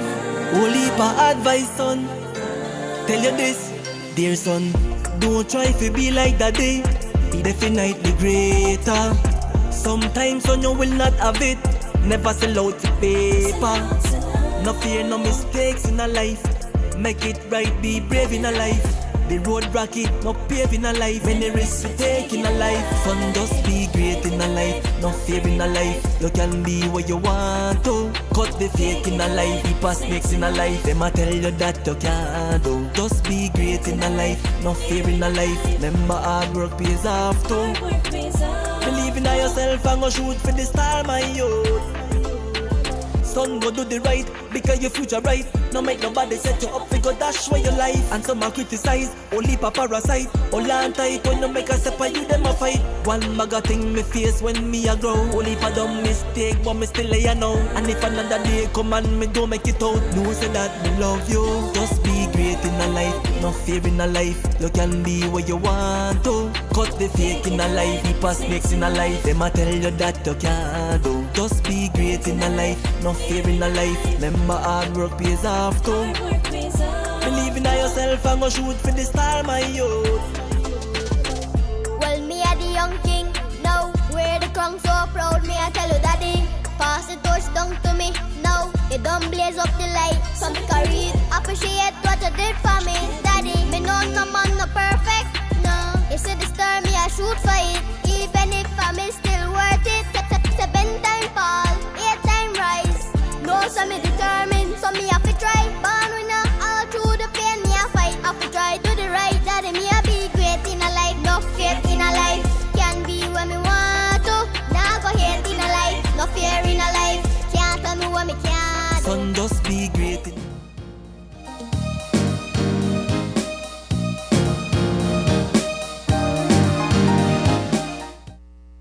Open Your Eyes was brought to you by the Belize Bank. Our country, your bank.